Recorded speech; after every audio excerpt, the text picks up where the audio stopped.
Okay, part 2 of me baking while talking about our flag means of death. Today, instead of bread, that did not turn out the best because I kind of lost it, we're gonna do Roach's 40 orange cake from the show, except his actor, Samba Schutte, maybe? I feel like his last name is Schutte, but I can't pronounce it.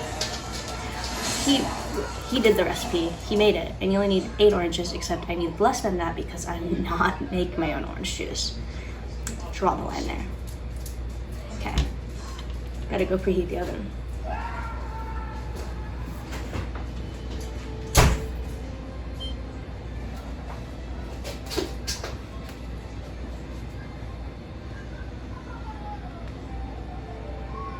It's 350.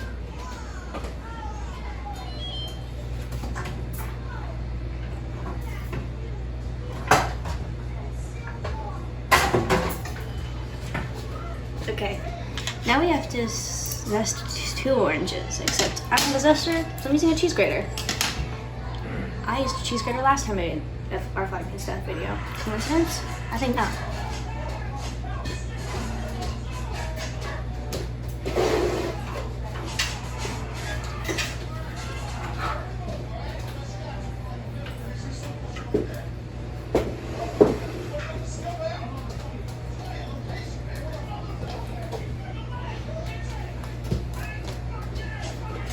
Okay. Oh. Because unlike most times you use an orange, you have to wash these.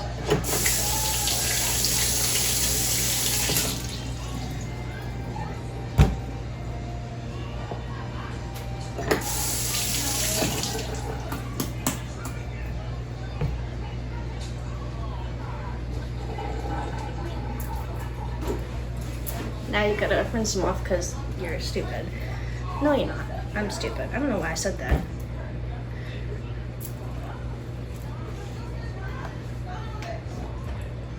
So anyways, now I do this, which is probably gonna take a while, I guess we're gonna start talking about episode 6, the art of fuckery. That's okay. Give me.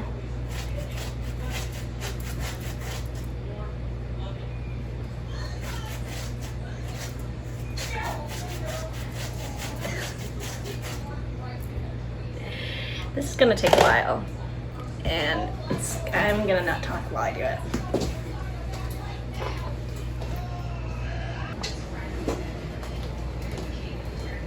Okay, here we are.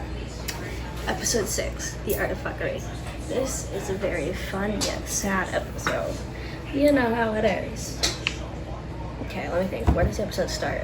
I gotta do this while I cook.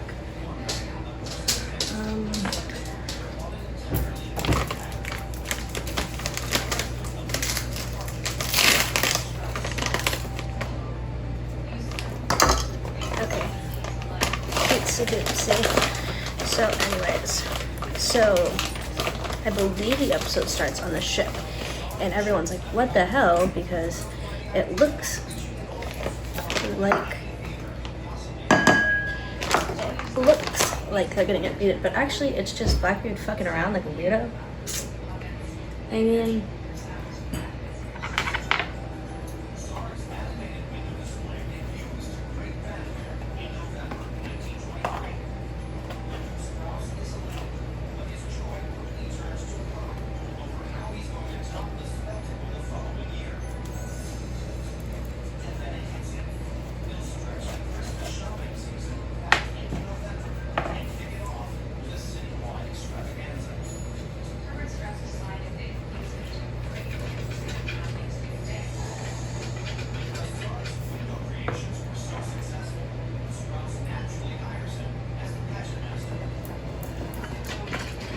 so, like,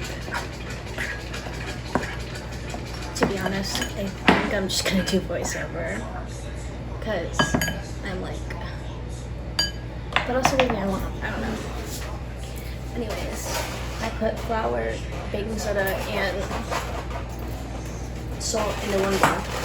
And now in my mixer, I'm gonna put 6, you can't see me, 6 eggs.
So, they do a little slappery, right? And then Steve's like, oh my god, he's having a picnic, this is a little lovely, right? And he's like, oh, not yet. And he's like, you can't hear me. There's no way you can hear me.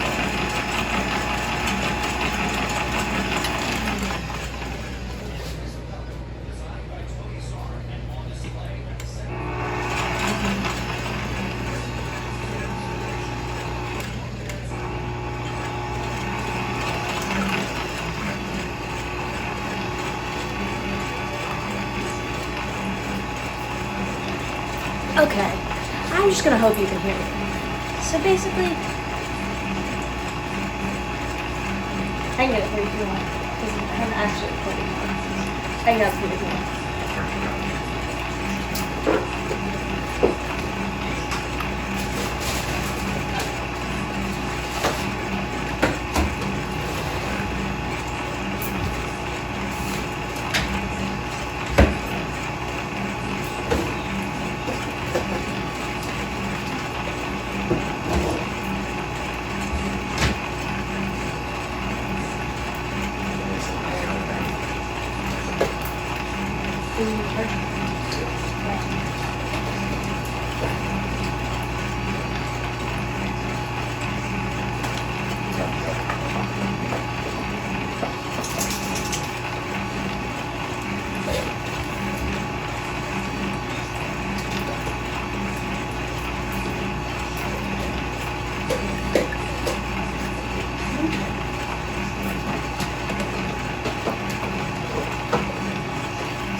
So basically, Ed does his little fuckery thing.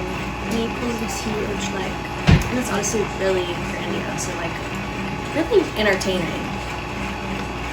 If this sounds weird, that's because I had to dub over it.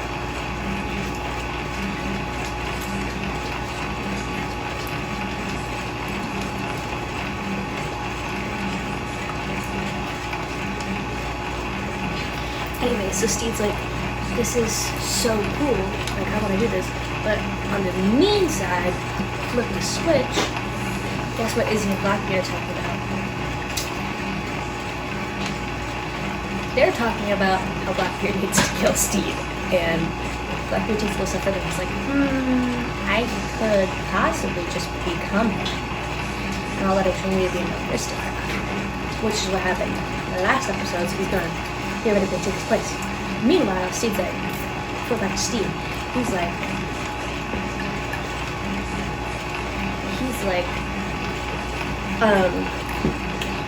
this. And Blackbeard's like, you are 1,000% not ready for this. And then Izzy vouches for him so that he can do it. But guess why Izzy vouches for him? Because he thinks he's gonna die. Well, he doesn't.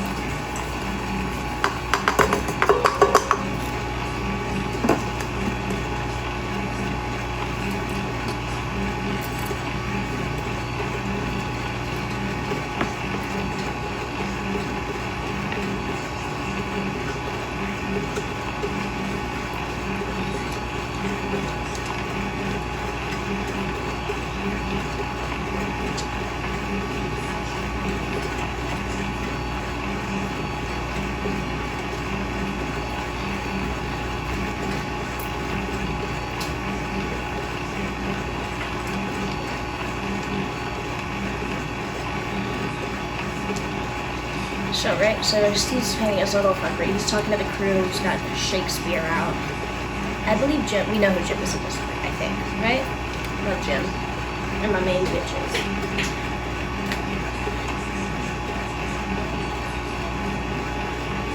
I hate this. I hate this. I just want to talk, but I can't. I don't even think you can hear me. I'm a loud person, but like I'm in my house. And I'm watching TV.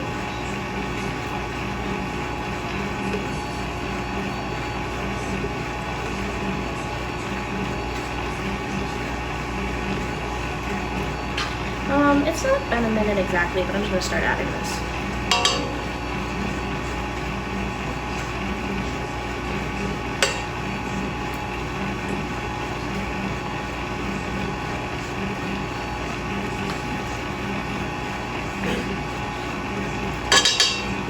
So right, so Steve, they're doing like Shakespeare. It's so weird.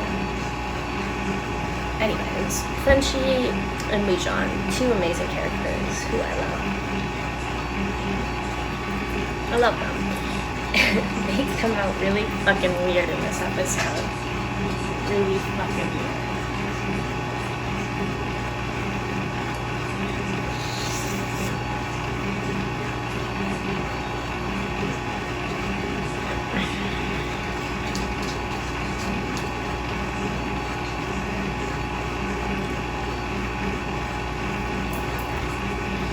Anyways, so they're like, and then they're getting invaded by, and that's like, or no, they invite maybe people on their ship for some reason, and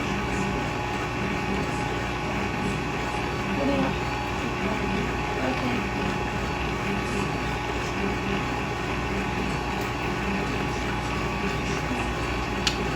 Let me see the color. Orange.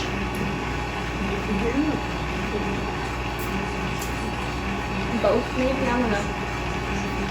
That was my grandma. She's pretty cool. It's all the time I said grandma. What's that? Coffee stuff. I just drank this right now. Anyway, so they're doing a little fucking in the boat, and they're doing the yada yada yada yada. Yeah, Jim is, we all know who Jim is this episode, because I just remember because the fuckery of their hair is like, damn, that one fake nose of the beard. And so that's a whole little elaborate thing in itself. But then they pull out the Kraken, which causes, okay, wait, before I talk about that, I want to talk about the Swede. I love that man. I love that man. This is the anti-scurvy. This is like the anti-scurvy epitome. I'm showing you a bowl of flour when I could be showing you two grated oranges. Or zested, sorry, because that's what they were supposed to be. And his voice. Burp. Also, I feel like I didn't talk about this enough because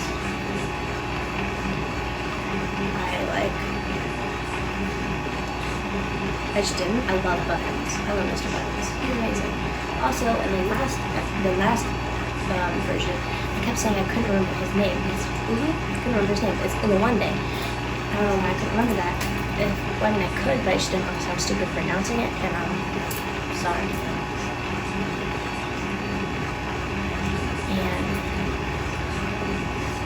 so yeah, there's that. I'm supposed to be sifting the flour into here, but I'm honestly just gonna just do this one.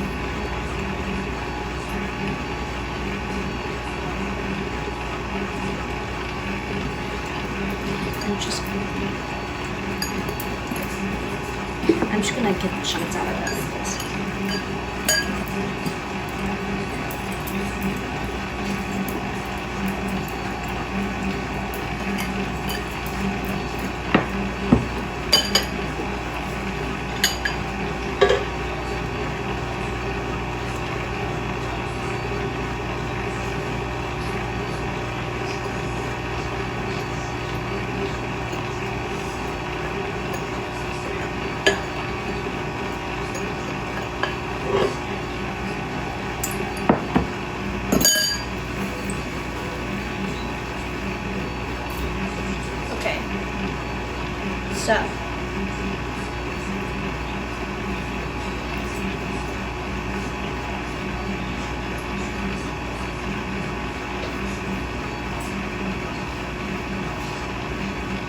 So, basically, after that, so, okay, now, you want tea? Ice.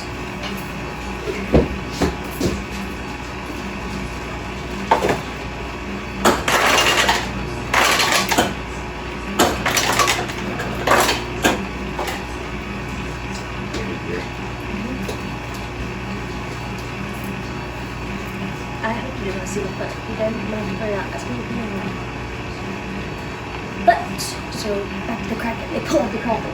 The fake Kraken, at least. Which is supposedly what killed Blackbeard's father, supposedly, is Kraken. So they pull out a big Kraken, and it's really cool looking. Also, Lucy's his hand gets in, I can't remember what I said, but I do remember that he cuts it off after Roach's amazing line. Nicer knives meets meat. I love Roach. Roach, Frenchie, Wee John, Mr. Buttons, and the Sweet are all underrated characters that should be getting more attention because I honestly find them so entertaining. Most of them in a weird way, but Wee John and Frenchie's dynamic, I just love that. I love them. And also I love the flags that they made. And yeah, so here, let me add this in.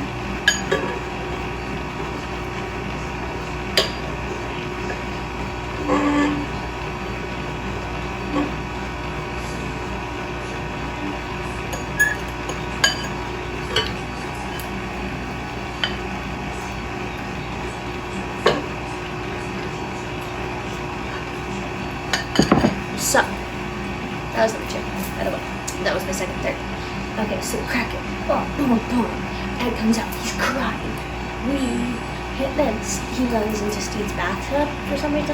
Look, I'm watching it in a little bit. Because I made the first episode of this, I made the first version of this when, right after I watched it, which was right after the last episode premiered. And so it's been a hot minute. So it's like almost a month ago. But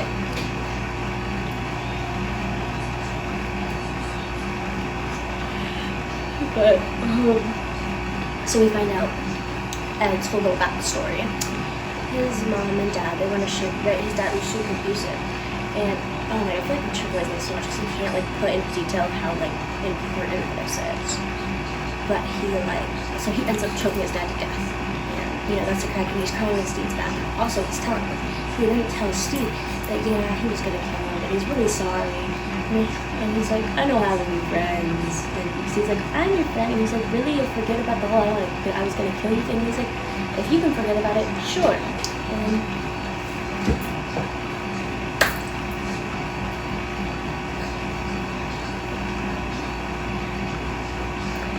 So, I guess that's basically the art of fuckery. I mean, I can't, I'm gonna be honest, I feel really bad because I should have started rewatching the show when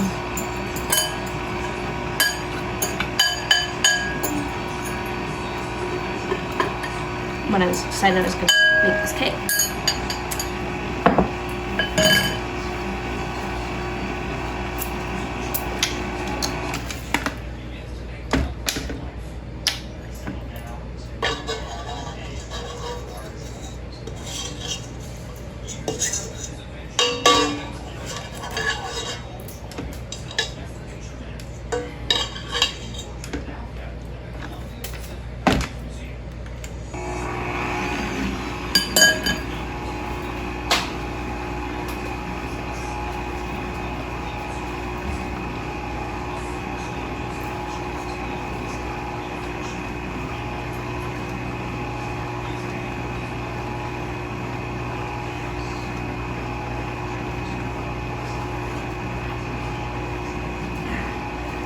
So yeah, episode 7.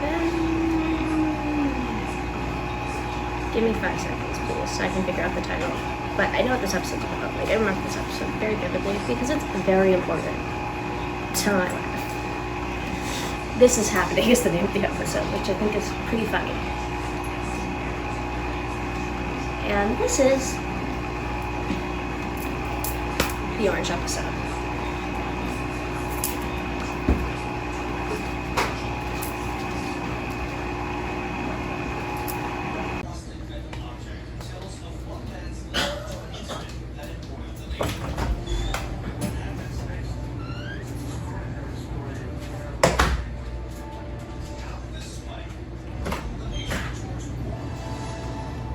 Okay, so this mixer bowl was in the freezer for like 10 minutes, but then I let it sit out because I thought I was going to start doing the video, but then I didn't start doing the video, so I had to put it back so it's not as it's not as looking cold as it should be. So, just so you know, should have been in there for 10 minutes. It was, but it also wasn't.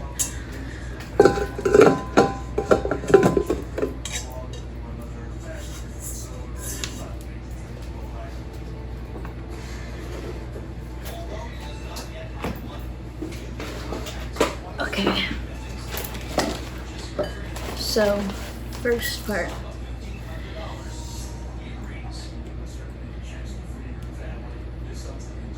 Two tablespoons of powdered sugar. Okay, we can do that. Anyways.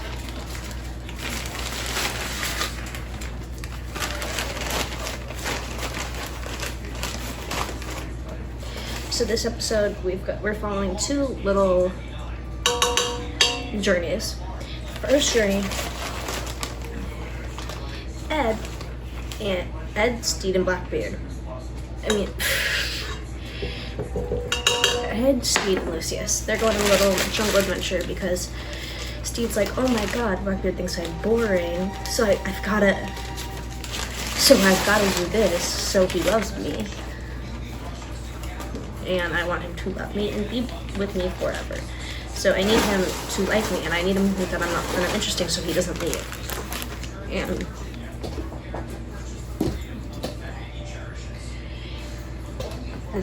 Blackbeard's like, yeah.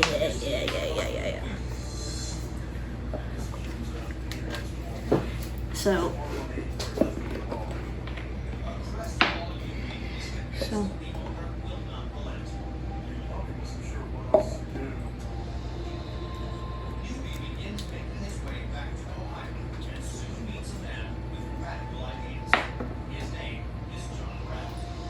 shit, bro.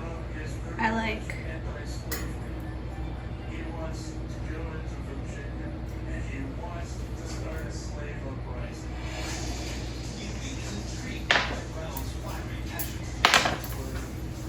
okay, and now it comes out. So, and then Lucy's just following them around and it's like, oh my god, you guys are gay. Just be whatever. Like, Jesus Christ. And then, on the other side of the aisle, everyone's looking for oranges in like a different way. I forgot to mention that this all starts because the Swede has scurvy and they don't have any more oranges because Steed asked Roach to make a 40 orange cake, which is what we are making right now, except IRL, you only need about 8, but I am not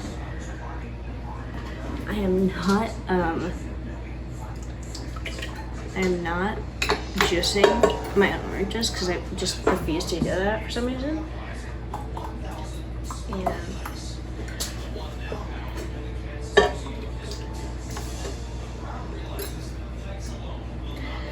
so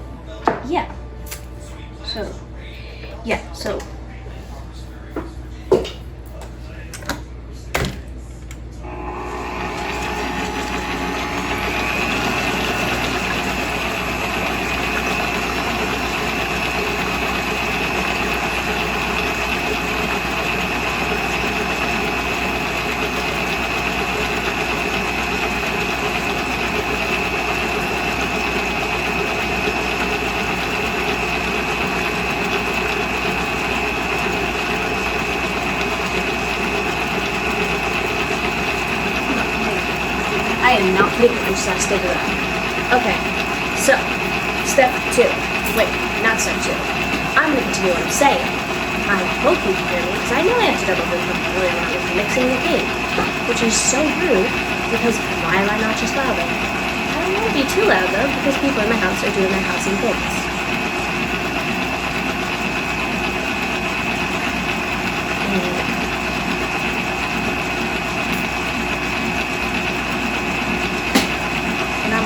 Yeah, whatever.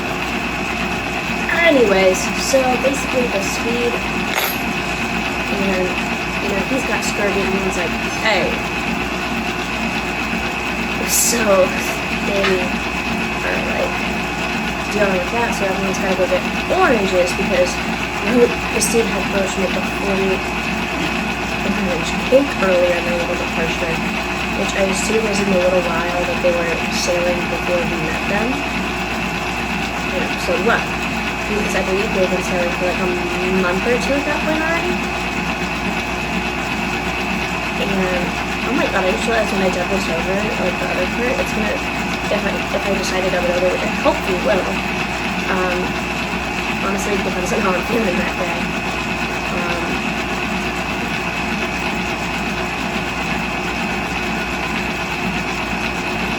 It will sound really weird.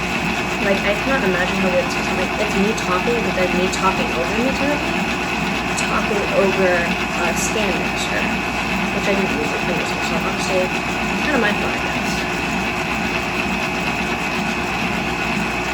Also, this orange is kind of really dark orange. She was very confused because it was in the orange section. Like, I know it's orange, but it's like a really dark orange. And I didn't buy blood orange. But actually, maybe I don't think they weren't blood orange, but there was something. Maybe they were just a bunch of really dark, and I just didn't notice that. I swear to God, it's just.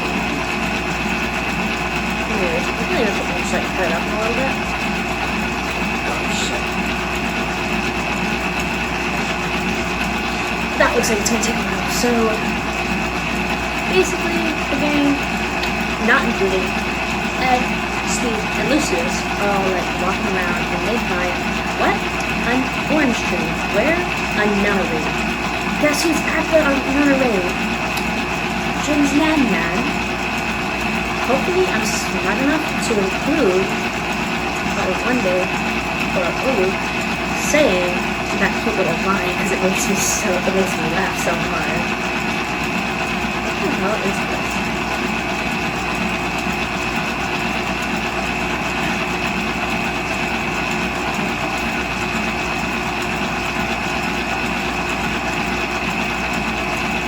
What is this? I don't know. I've never seen it.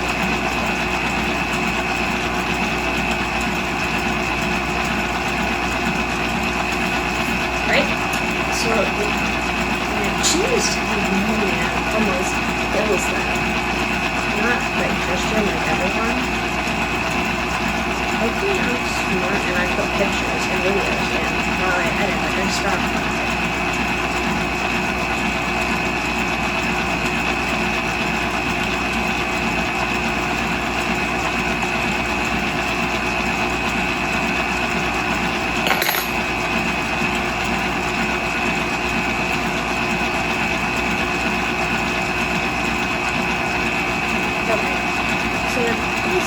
Jim's grandma is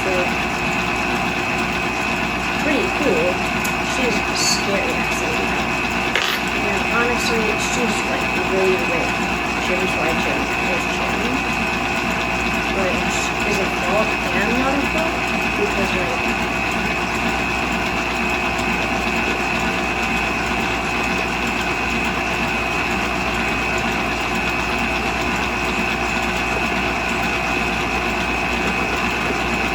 basically, and Jim's Nana are bargain, and I'm loving it.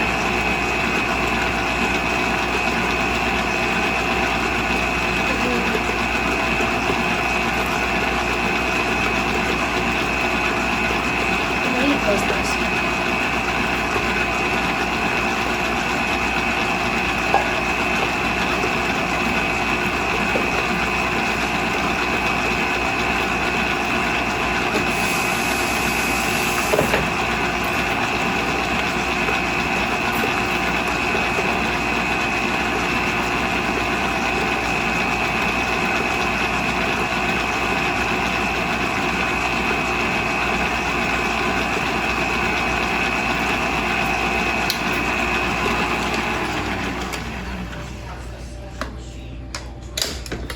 Let's try this. I don't want to try that much actually.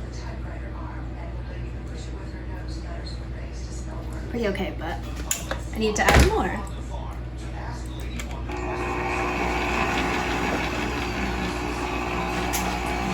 Oh, I need to put this back in the fridge.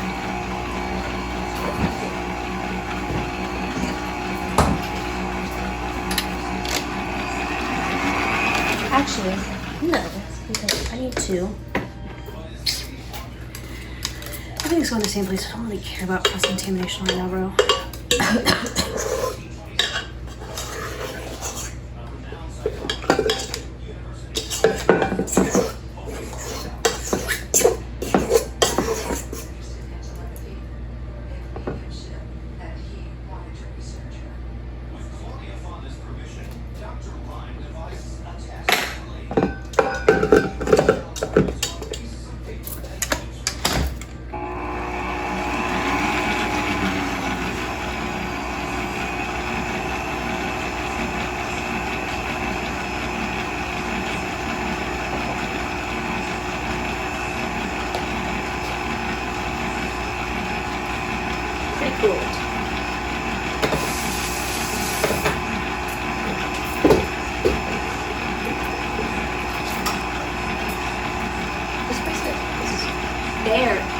bracelet is so loose, it's not supposed to be this stretchy, so it became way too stretchy because one of my friends, Miss Madeline,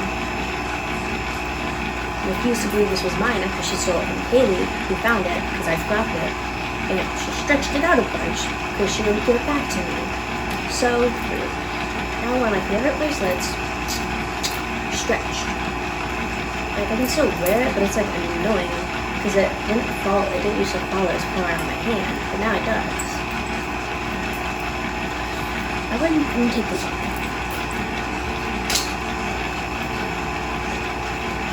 But okay, this episode, my take.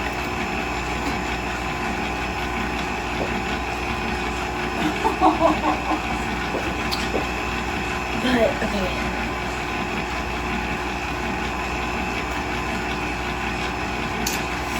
But okay, and then we get Jim flashback. We find out Jim's whole little origin story.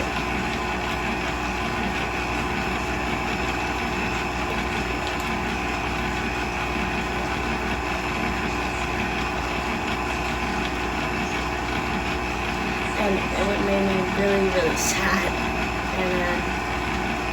But then Lulu and Jim kissed. And I was happy about that. I was like, I've noticed this first episode. And now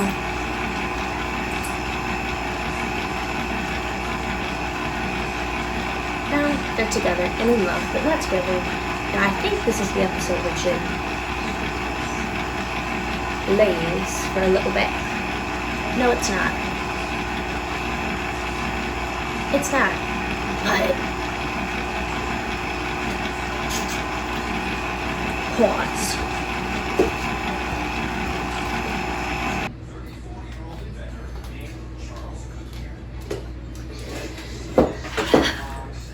Cool.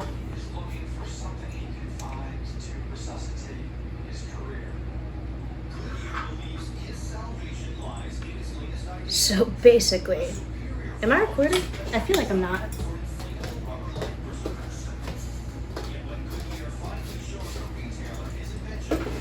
I am.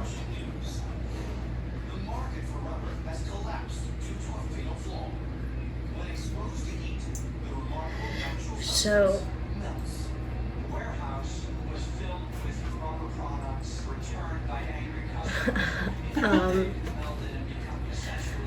damn. Look at the inside of this orange. I'm just got this in a chunks. It's very odd to me because it's an orange. But I'm just gonna shave this little bit off as much as I can.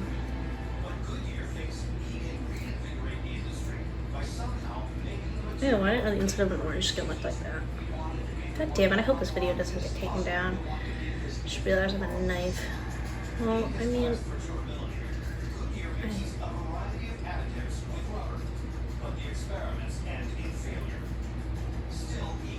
So, what was I saying?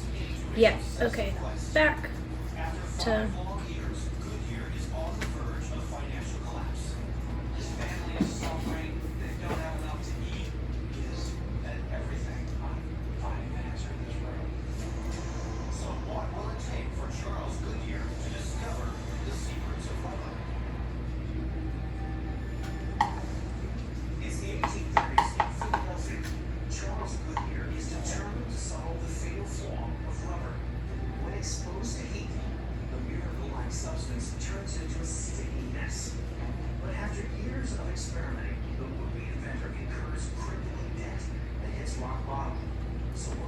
I'm not talking. Okay, back to Ed, Steed, and Lucius. Right? So basically, they're like jugging around, and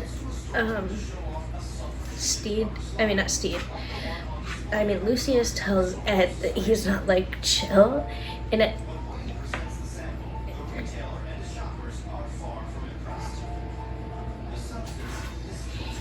ends up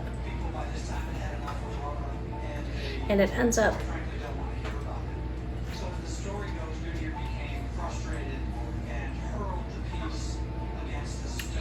and then and then he's like, so Lucius is like, Ed, you're not chill at all. And Ed's like, yeah, I'm fucking chill, leave me the fuck alone. And he tries to lean up against a tree, but then it ends up being that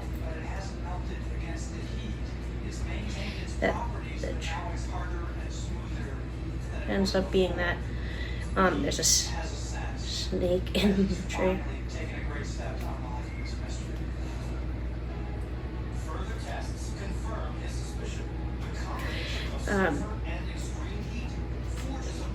Why didn't I grab a bowl for this?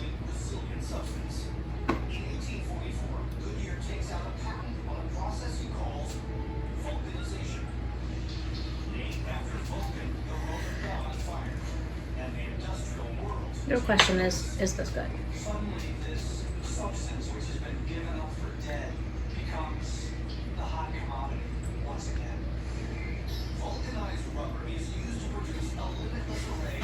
Solid orange. I gotta get a bowl.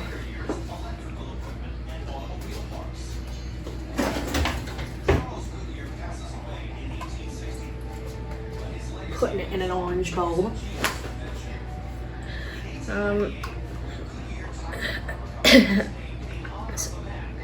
So basically, yeah. And then they end up sitting down, and then Blackbeard cooks, I think it's a snake, right? I honestly could be wrong. If I'm wrong, I feel really stupid. And then he's like, and then Steve's like, you're so good, you start a restaurant. He'd be like, yeah. It'd be called Blackbeard's Bar and Grill, and other delicacies, and fishing supplies. And it's a really funny dialogue, and yeah. And they get the oranges, and they go back. But guess what? I forgot to mention that right before, okay, so the original time that Jim and Alawande were gonna kiss, they got interrupted because our little group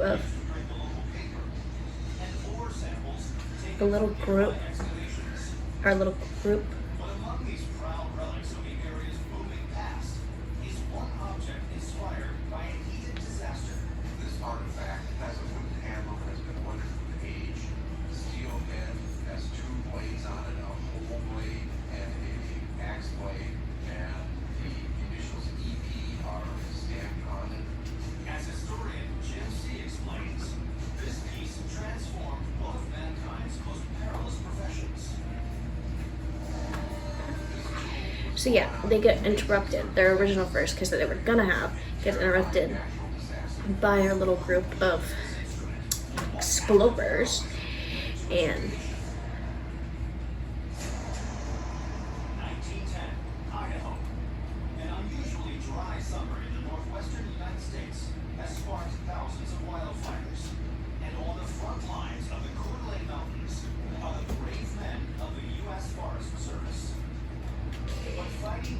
and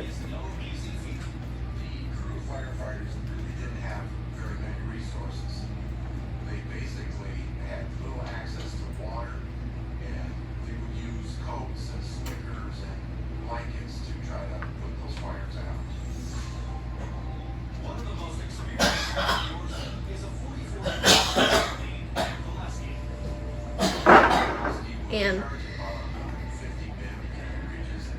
and so yeah, so and then Steve takes back like a fermented orange that like Jim's dad had in his hand when he died, and that's a thing you need to remember.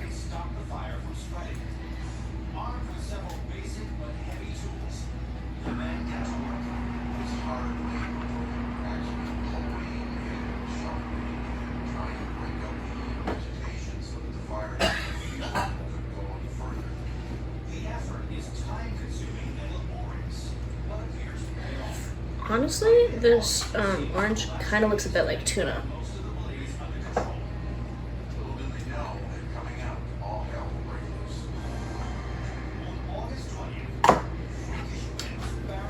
I have one orange. Knife. Cutting board. on, but not yet because I have to throw away all of this. Fire bounced from one ridge to another ridge, and the valleys, it's blowing all over the place.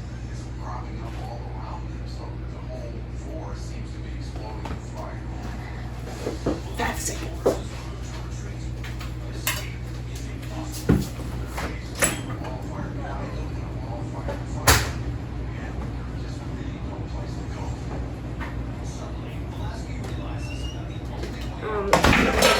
So yeah, we've got that. So basically, I think that's it for that episode.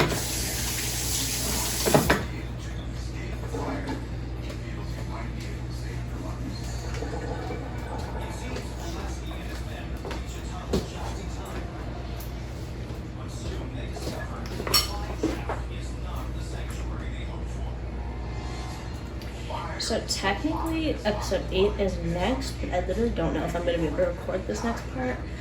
So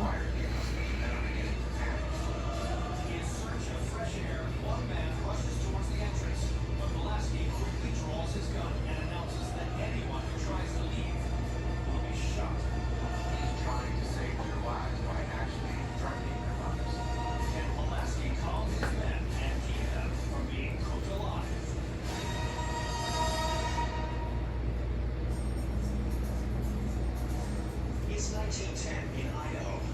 While desperately battling a raging wildfire, Forest Ranger Ed Pulaski and his team are okay, I'm not able to record this next part. We'll talk while I record it at least. the scorching heat begins to cook them alive.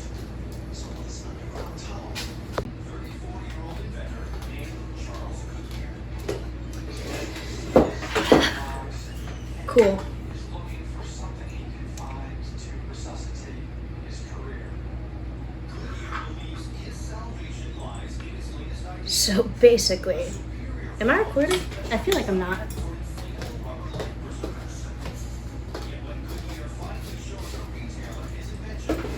I am. The market for rubber has collapsed due to a fatal flaw. When exposed to heat, the remarkable natural So melts.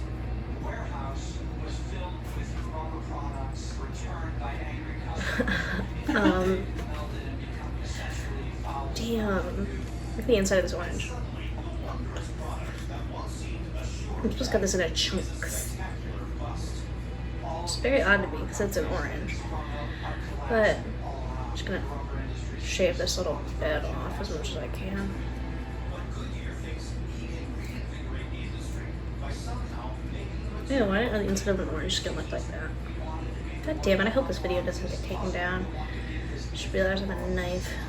Well, I mean, Goodyear uses a variety of additives with rubber, but the experiments end in failure. Still, he continues so, to invest his limited what was I saying? funds Yeah, okay. Back After to 5 long years, Goodyear is on the verge of financial collapse. His family is suffering, they don't have enough to eat. Is that everything on finding an answer in this world? So what will it take for Charles Goodyear to discover the secrets of rubber? It's the 1830s in Philadelphia. Charles Goodyear is determined to solve the fatal flaw of rubber. When exposed to heat, the miracle-like substance turns into a sticky mess. But after years of experimenting, the would-be inventor incurs crippling debt and hits rock bottom. So what will it take I'm not talking. for Goodyear to bounce back? okay. In early 18 Back to Ed, Steed, and Lucius. catches the inventor's eye. Sulfur. Putting Right?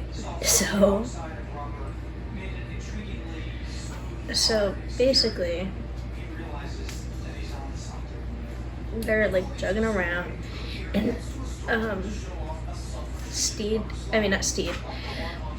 Lucius tells Ed that he's not like chill and it When he presents the sample, the retailer and his shoppers are far from impressed. The substance is and it ends up people by this time had had enough of rubber, and they and it ends up frankly don't want to hear about it. So as the story goes, Goodyear became frustrated and hurled the piece against the stove. and then When the And then he's like, so Lucius is like, Ed, you're not chill at all. And Ed's like, yeah, I'm fucking chill. Leave me the fuck alone. And he tries to lean up against a tree, but then it ends up being that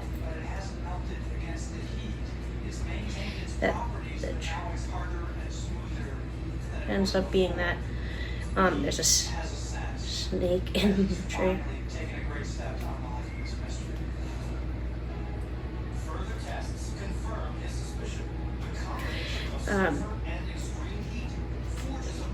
Why didn't I grab a bowl for this?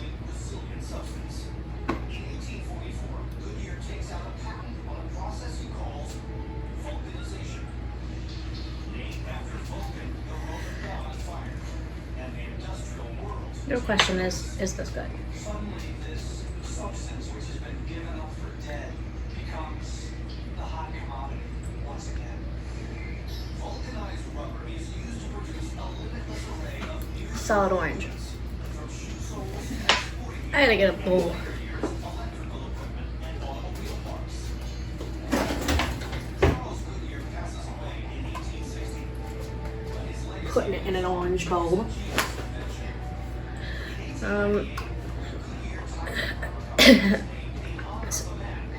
So basically, yeah. And then they end up sitting down, and then Blackbeard cooks. I think it's a snake, right? I honestly could be wrong. If I'm wrong, I feel really stupid. And then he's like, and then Steve's like, "You're so good. You start a restaurant." He'd be like, "Yeah." It'd be called Blackbeard's Bar and Grill, and other delicacies, and fishing supplies. And it's a really funny dialogue, and yeah. And they get the oranges, and they go back. But guess what? I forgot to mention that right before. Okay, so the original time that Jim and Alawande were gonna kiss, they got interrupted because our little group of our little group But among these proud relics of the area's booming past is one object inspired by a heated disaster. This artifact has a wooden handle that has been weathered with age.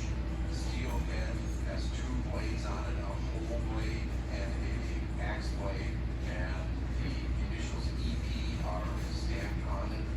As historian Jim C. explains, this piece transformed one of mankind's most perilous professions. So yeah, they get interrupted. Their original first kiss that they were gonna have gets interrupted by our little group of explorers, and 1910, Idaho. An unusually dry summer in the northwestern United States has sparked thousands of wildfires. And on the front lines of the Coeur d'Alene Mountains are the brave men of the U.S. Forest Service. But fighting these And- infernos is no easy feat. The crew of firefighters really didn't have very many resources. They basically had little access to water, and they would use coats and slickers and blankets to try to put those fires out. One of the most experienced rescuers is a 44-year-old named Gillespie.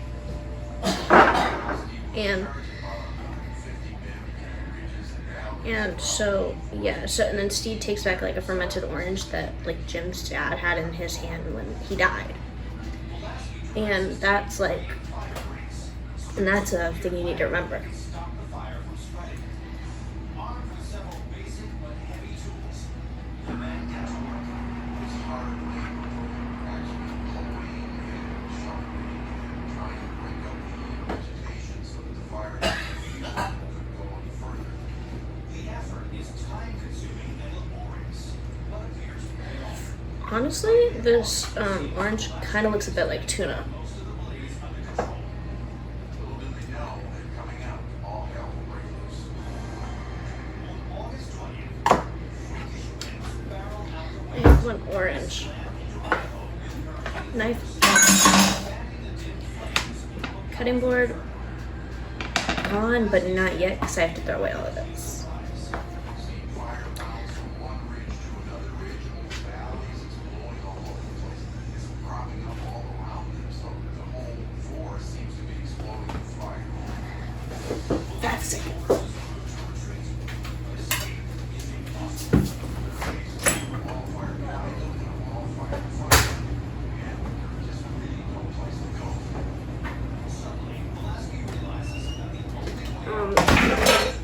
yeah, we've got that. So basically, I think that's it for that episode.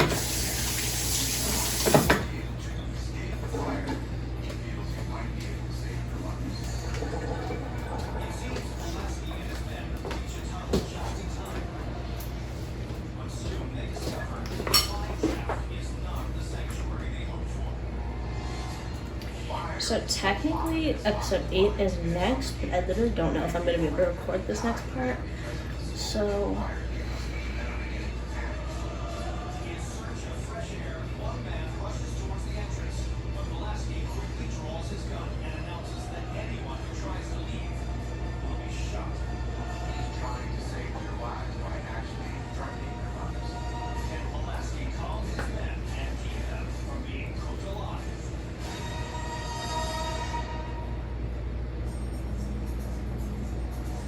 It's 1910 in Idaho.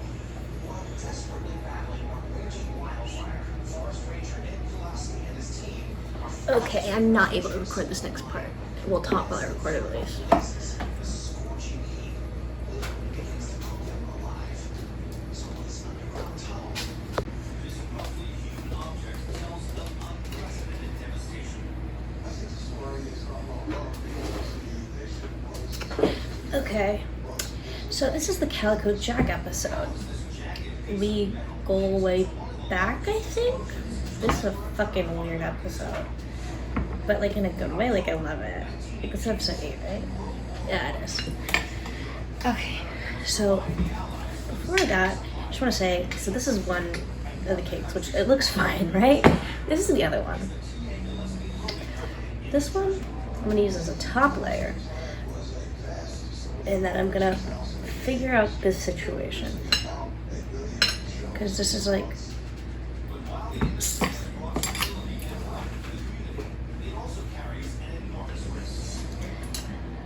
but I was really not expecting Will Arnett to show up this episode or at all in this show. Like, no, I honestly I didn't really see many people talking about the show other than Vico Ortez, and that was because I saw that one Taika Waititi like weird dancing thing. That was like the only thing I had seen, and other than that, like I didn't see much about the show before I started watching it. So when Calico Jack turns out to be Will Arnett, I'm like, what the fuck?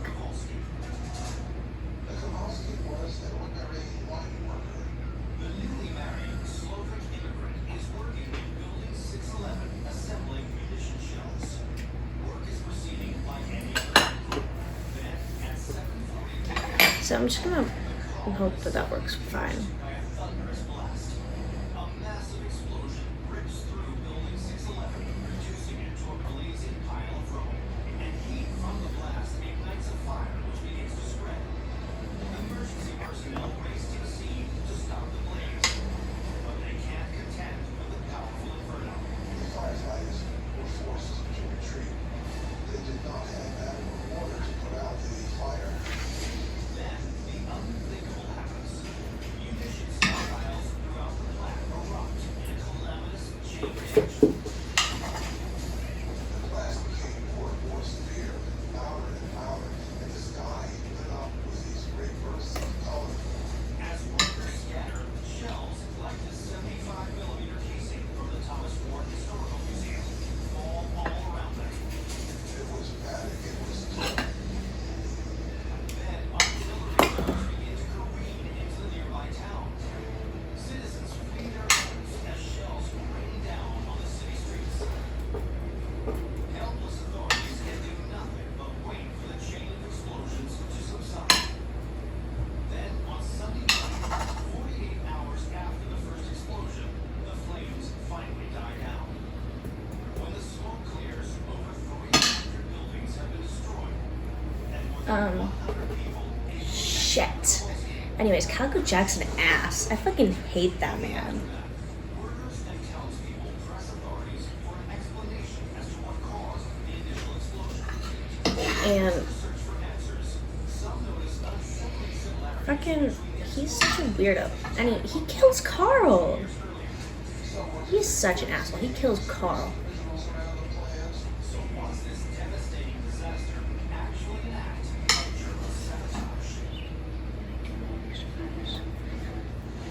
It's October 4th, 1918 in New Jersey, when a fire rips through a World War I munitions plant. Thunderous explosions threw artillery shells towards the nearby town. And, you know, everyone's like, yay, Clock Attack, you're fucking cool or whatever. And then it gets too far. Oh, wait, shit, they go to the island. Terrified by the chilling possibility, word of the nefarious plot spreads quickly. Some workers reported seeing the I should use the brush for this. Why am I using a spoon? It's so fucking weird to me. possible salvage work. But despite the rumors, investigators are unable to corroborate any evidence of sabotage and are forced to abandon the theory. Then, as authorities piece together eyewitness accounts of the explosion, Okay. Boom. Now we're doing the men like Andrew Goldstein were working with a highly explosive substance known as amatol. The raw element this is like it literally just tastes like cool whip, but first, to be honest. investigators discovered that while the volatile material was being heated, something went wrong. There was an accident. The molten material caught fire. But at the moment it could have a worker eschewed safety in favor of preserving the costly substance. The worker didn't take the hose to the kettle because he wanted the same thing kettle full of amatol. And as the temperature rose, the amatol exploded, triggering a deadly chain reaction. I feel like it's so weird that I could, like, any other day, anytime besides when I'm trying to talk about this show, I can think about it and I'm like, oh my god. Like, I know everything. Weeks later, the war ends, and all efforts to rebuild are suspended. In the following years, the devastating explosion at the Gillespie plant fades from public memory. The brave sacrifice of men like Andrew Goldstein does not. He was fighting a fight that was just as courageous as those on the battlefront because he gave his all for his country. And today, this torn shell casing on display at the Thomas More Historical Museum is a reminder of the lives lost in service to the nation and of the terrifying disaster that once shook central New Jersey to its core. New York City's China Fuck, why can't I think? Why can't I think of anything in the episode? within the Western Hemisphere. And just a few blocks from this lively district is an institution devoted to documenting the history of this group, the Museum of Chinese in America. But amongst these traditional Chinese artifacts is one object that represents Okay, now I gotta leave these evenly. This artifact is a paper-mache sculpture. It's 14.5 inches high, 8 inches wide, and about 10.5 inches in length. According to author Patrick Radden Keefe, this sculpture speaks to the unbelievable lengths some took in hopes of a better life. It's a symbol of freedom created under incredibly trying circumstances. Who made this eagle sculpture? And what harrowing circumstances led to its creation? I can't really remember most of the episode for most of the episode. I literally can't. I can just tell you how much I hate Calico Jack. And I'm really fucking upset that he killed Carl. And when the ship gets invaded, after. Yeah, so at the end, at the end of the episode, he got what was fucking coming to him. Like an asshole. I know he's dead. I don't think we got confirmation that he's dead, but he's dead. If he pops up next season, I'm gonna blow a fucking blood vessel. The officers immediately call for backup. And in short order, you have police cars, fire trucks, helicopters, in the air, emergency vehicles of every description. Through the early morning hours, first responders the frigid, turbulent waters. In the end, 10 people died and 276 survived, all of them passengers on a ship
Okay, so basically at the end of the episode, the ship gets invaded by the British Navy because guess what? Badminton's brother, here for revenge.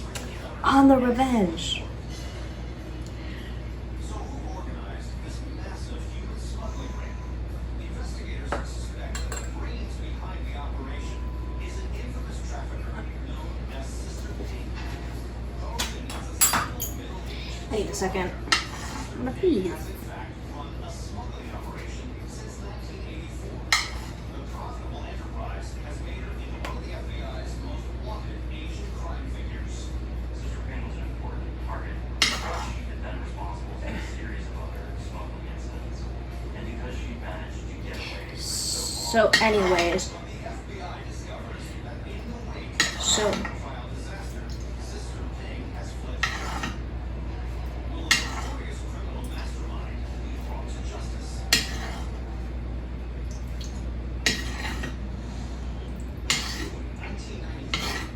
When a ship carrying hundreds of illegal immigrants runs around the coast of New York City, investigators discover that 10 passengers have died. The tragedy is linked to a notorious human smuggler known as Sister Ping. But she's fled. So will Sister Ping I just realized I used too much of this. Because I think I'm gonna have to use it on the outside too, and I need to save some for chopping. catches a break when she checks into a flight in Hong Kong? the U.S. authorities arranged to have her arrested and captured at the airport. So yeah, and then they're getting on a trial. Episode 9, Act of Grace. This episode, so much is happening. 35 years in prison. As for the Chinese passengers of the Golden Venture, many find themselves languishing in immigration limbo. When they got stuck in immigration detention, they found that they were incredibly bored and they were frustrated because they felt there was nothing they could do. I'm not gonna smooth them to sides using a spatula. I'm gonna smooth them to the sides using a spoon. Okay? Because American symbols. Like this eagle, now on display at the Museum of Chinese America. The lawyers started selling the sculptures in order to pay kind of just like a cookie sandwich. passengers. I have to get someone to try this. In the end, some of the passengers are granted asylum in the U.S. and Mexico, while nearly 100 are deported back to China. But today, Hey, to try this piece of cake. by the detained passengers of the ill-fated Golden Venture stand on display at the Museum of Chinese America, a testament to the unwavering lengths people will go Okay. I think if you were supposed to soak it in vodka and orange. College Station That part hasn't happened yet on that piece of cake. to Texas A&M University. Founded in 1876, it houses the George Bush Presidential Library and Museum. Here, visitors can view items that commemorate the country's 41st birthday.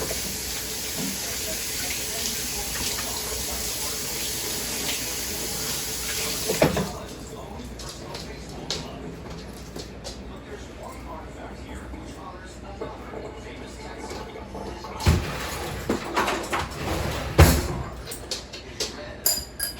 Maybe you remember this, but I'm about to need this mixer, so I've got to transfer. So basically, this is actually a really cute and sad episode. I can't remember if Steve and Ed kiss in this episode or if it's the next one. I feel like it's the next one. 1961, the Algerian Sahara. The arid and rugged terrain of this African desert conceals a vast treasure, a sprawling 20,000-acre deposit of oil and natural gas. It's considered one of the largest in the world. The wells of energy companies dot the landscape. So basically, they go on this little trial, and like Ed's like, "Oh my God, Act of Grace," because I guess he found out about it. I literally don't know how. The oil workers heard this tremendous explosion. A spark above a ruptured pipe ignited the well's seemingly endless supply of gas, and a shooting flames 800 feet into the air. For a mile, And all the way around the desert, you can feel the heat. You can feel the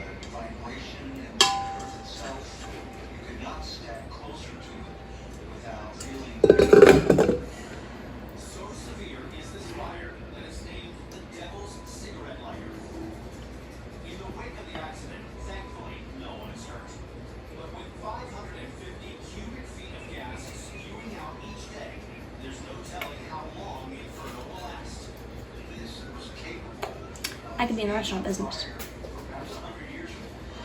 The towering gas fire is costing the Phillips Petroleum Company hundreds of thousands of dollars a day. And so there's only one man who can stop the blaze. He was Manny Red-Adair. 46-year-old Paul Red-Adair has built a reputation as one of the most fearless oil and gas firefighters in the world. So Steed's whole crew, right? They're like putting together like this, like, yeah, he's a pirate, you can't say you can't do act of grace. Put together a little like, oh yeah, he's committed all these basic things. Only cause it to spread.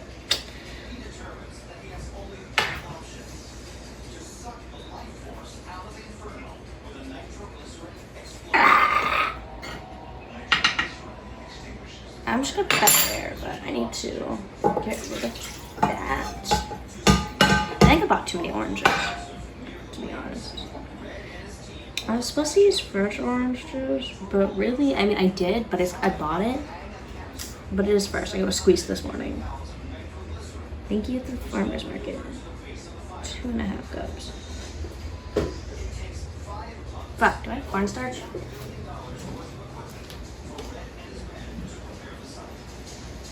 combat the heat, the team builds 3 10-foot-deep coolers, which will pump water through cannons. They were going to be used to cool Auntie, do we have cornstarch? around the fire. Once they begin Don't know. Are you not recording anymore? I can stop. You can stop.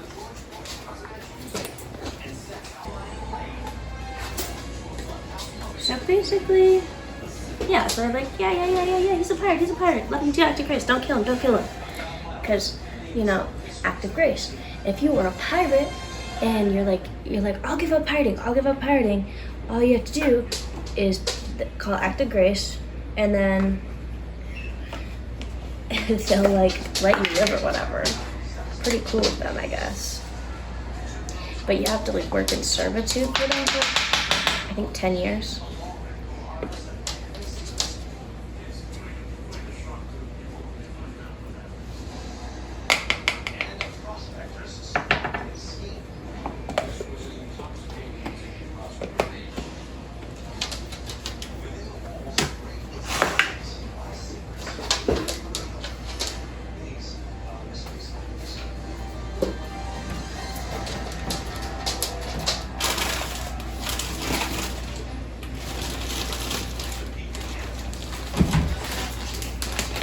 Yo.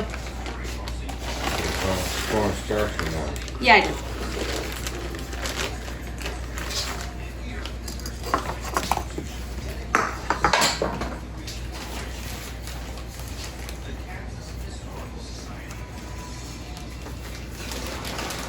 But yeah, so now guess who's in servitude to the English crown? Ed and Steed. And Steed's like, what the fuck? We gotta get out of here. You're Blackbeard. We gotta get out of here. Put a pin in that. I have to go get my orange juice.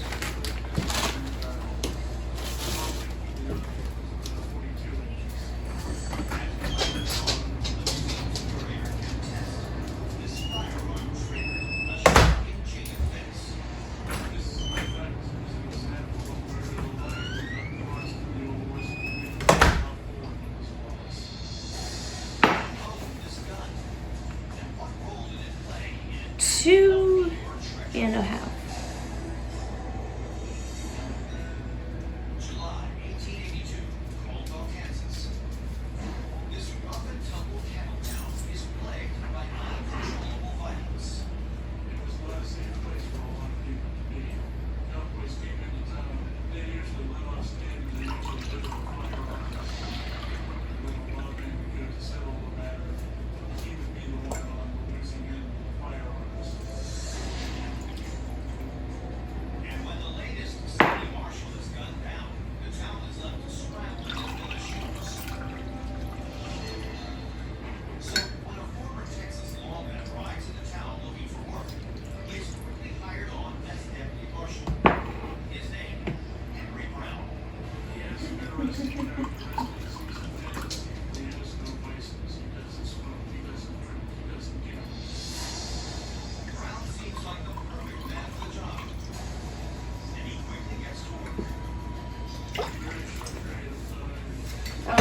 2.5 cups of orange juice, and honestly, I'm gonna try it. Residents are so pleased with Brown's performance that they present him with a Winchester rifle, the same one on display at the Kansas State Historical Society.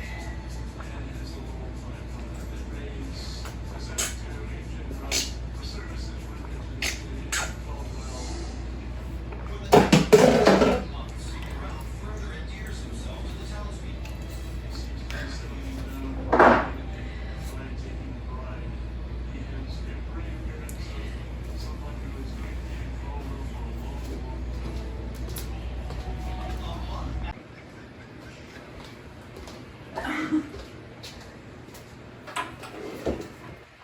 Um,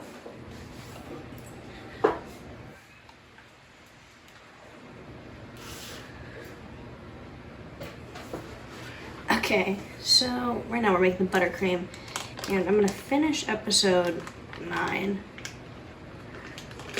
And so basically, they're at their little prison camp, but it's like nicer than a prison camp.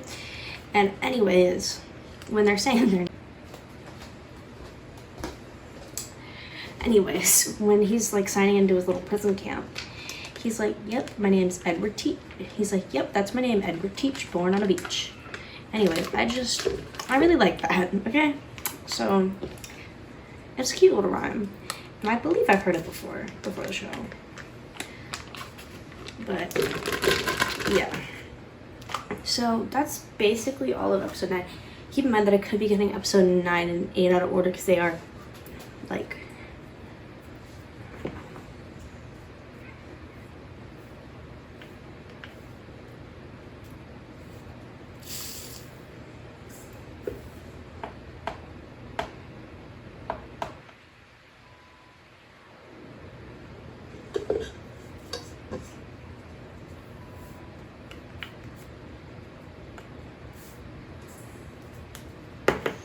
okay, so that's that.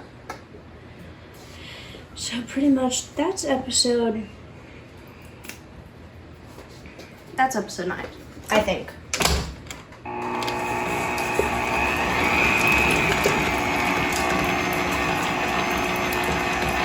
So basically that's that. Episode 10. I feel like when I put my hands up for episode 9, I might have done this instead of this. So keep that in mind.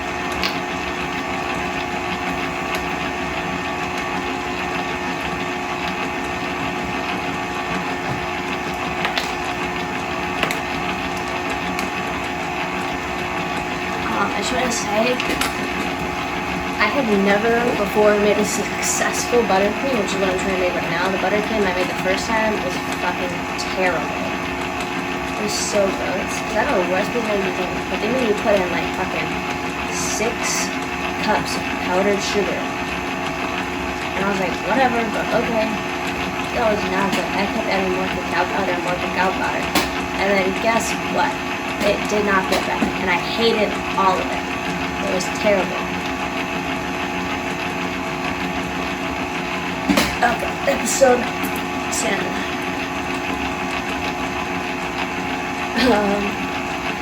So Steve's like, yo, we gotta get out of camp. Like, we gotta go back.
this is completely unrelated to our family's death, but I hate Barbara in Gotham.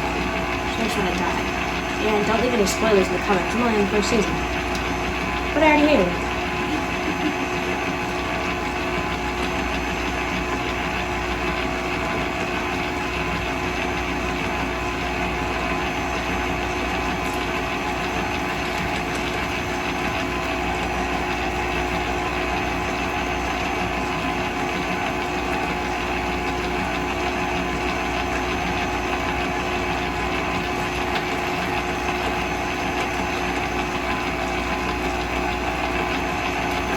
I was so orangey. I had a tiny cut in my hand, and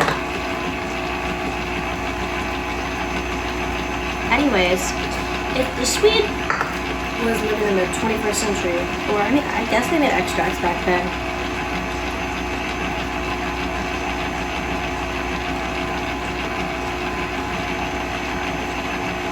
His shit would have cured his scurvy.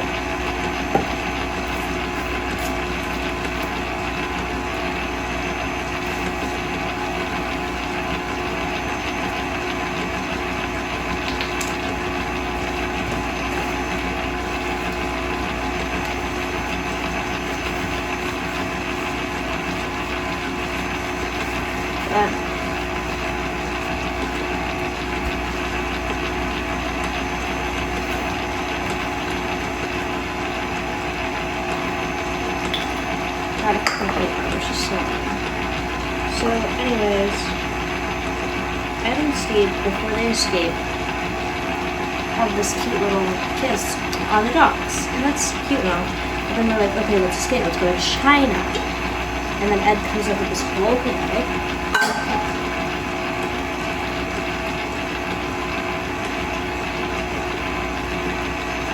And it's actually going pretty well.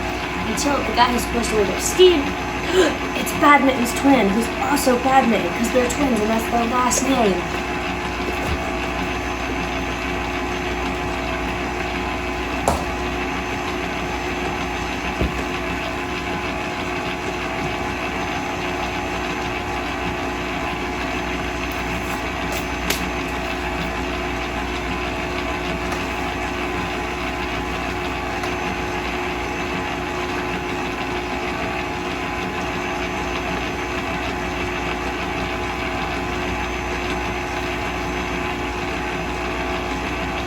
Oops. Oops, oops, oops, oops.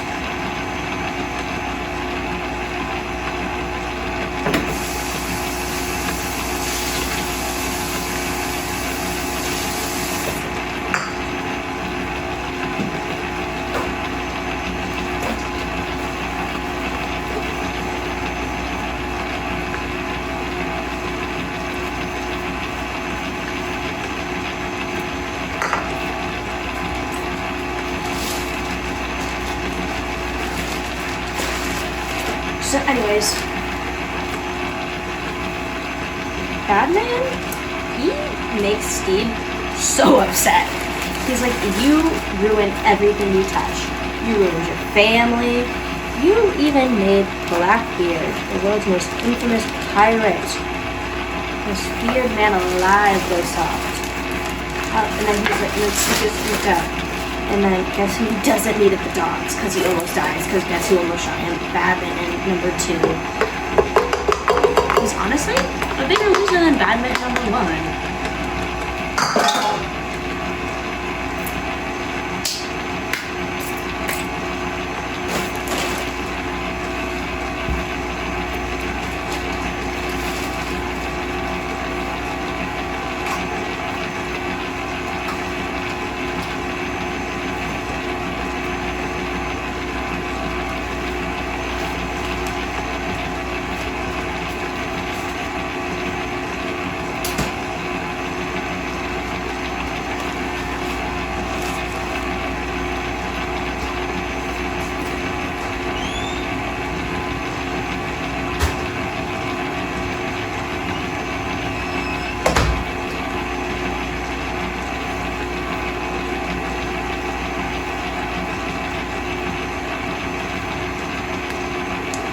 Anyways, so Eddie Boy returns to revenge because he waited all night for Steve, who wasn't there, because he ran away, because he almost got shot. And he's like, I can't. I'm so bad for Ed. I ruined him. I'm gonna leave so maybe he can get better. So he goes back home. Everyone thinks he's dead, by the way. Ed goes back to revenge. He does a little mopey thing. He's crying. He's singing. He's laughing, but not really laughing, but he's crying. And then, boom! Izzy Papizzi, the asshole that everyone hates, but he's also kind of cool. Side note, Tom O'Neill, pretty cool man. Pretty cool. Check him out. He's not just a terrible asshole like Izzy. He's actually very, very cool.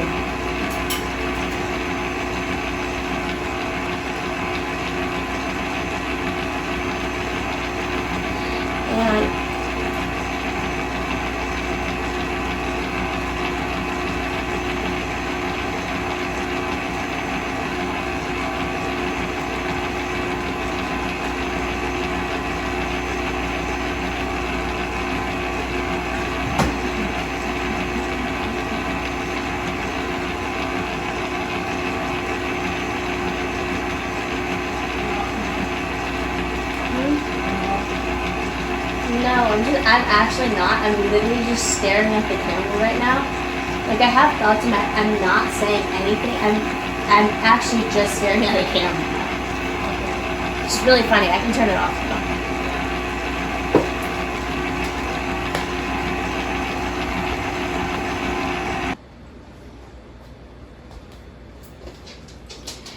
Cake decorating, part 1. Crumb cake, bitch.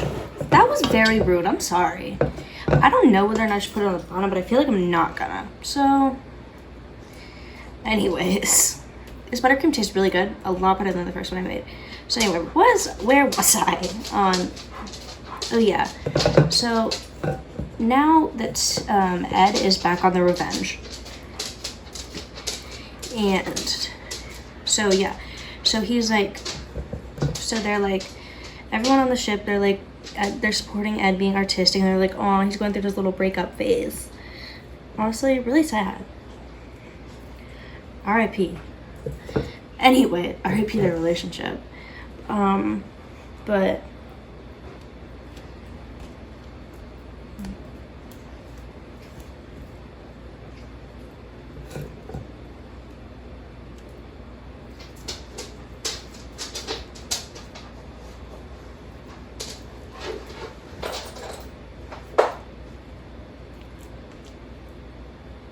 so yeah, so they're like, so Ed's like writing songs, doing poetry, and then the crew gets the right idea. Let's do a talent show.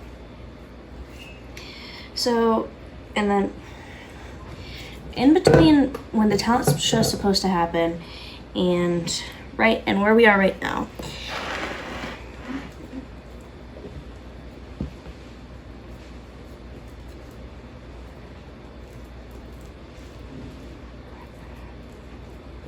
oh my god.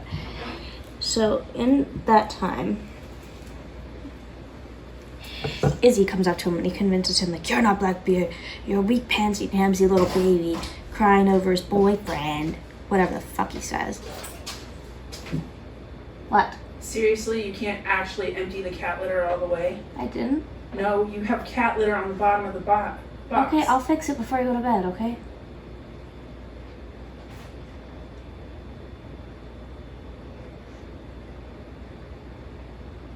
What? Nothing.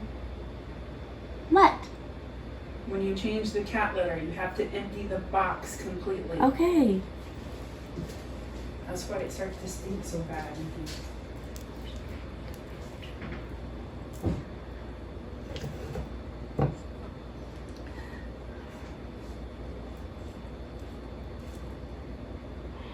So, yeah. No, so Izzy's being a little bit of a bitch.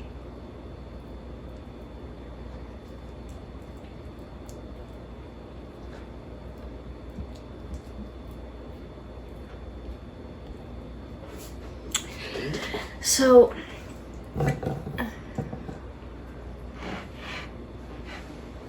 So, like,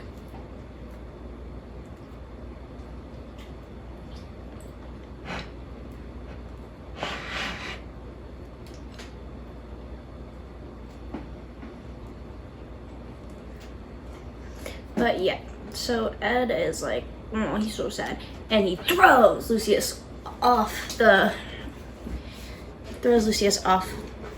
boat.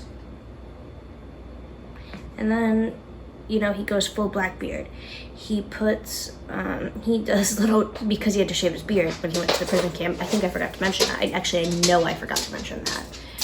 And, hi Sage. So,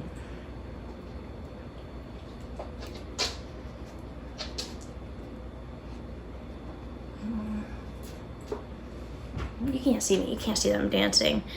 But, so, and then Izzy, like, strands the rest of the crew on an island. He maroons them. Except he didn't give them a gun, so I guess he didn't really maroon them. But,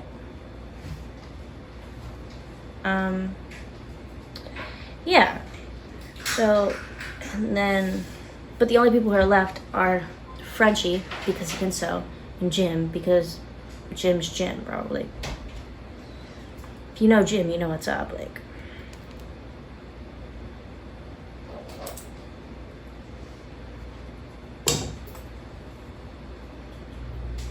I will talk about Steed when I get back.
Time for the annoying part of cake. Oh, yeah, Steed's life. So he has come back, and he's with his wife and kids, except they don't really know him anymore. He's been gone for, I think, about a year now. Like, we don't know a specific time, but...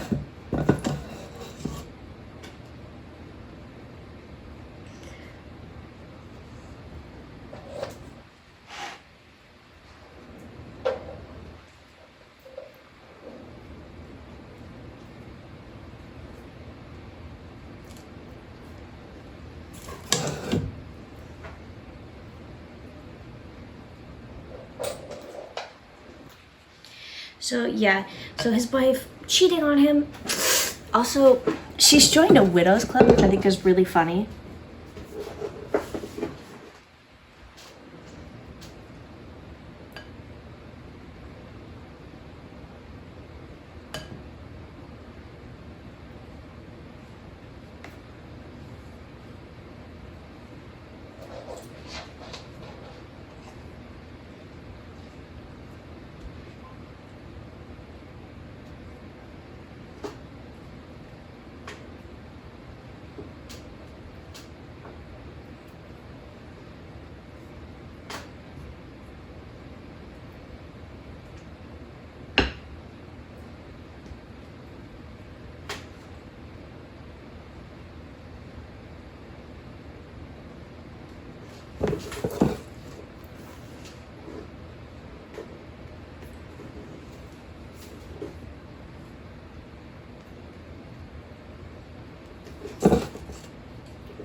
Okay, so here we are. We have to use this glaze on the cake. I don't know how this is gonna work.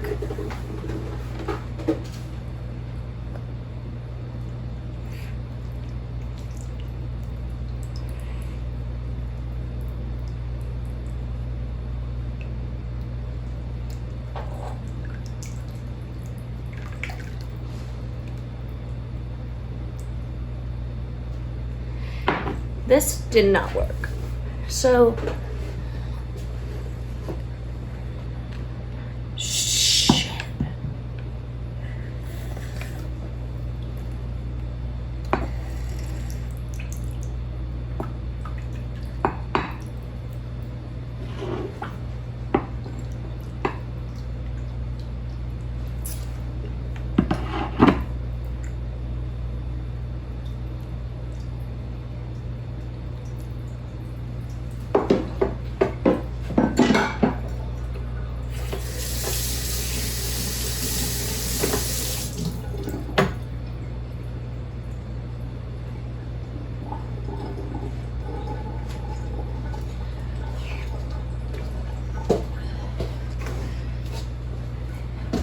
Even more clean, I'm gonna finish up before I go to bed. I also have to do homework because I decided to do this on school night, which is apparently one of the only nights this week that I'm fucking having homework.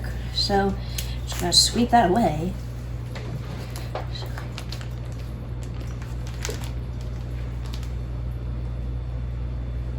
So we're just gonna plop that down.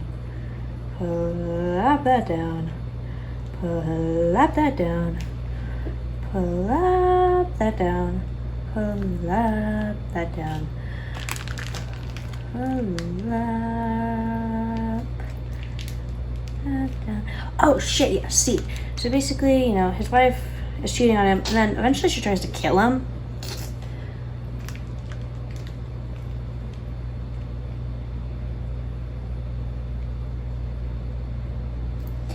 Let's add some more piping just to be fun, you know.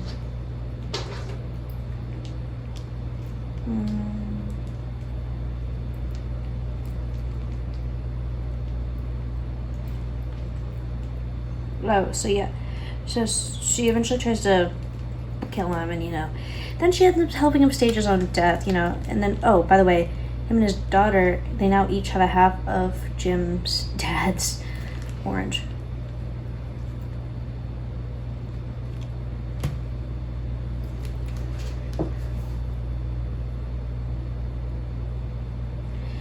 So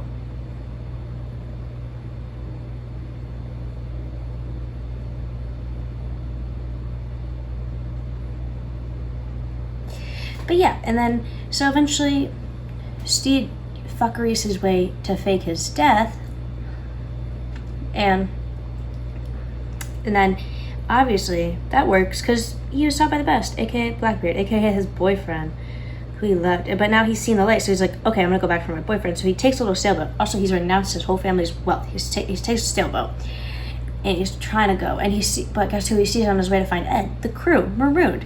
Basically, anyways, Lucius is alive. I know for a fact that man's alive.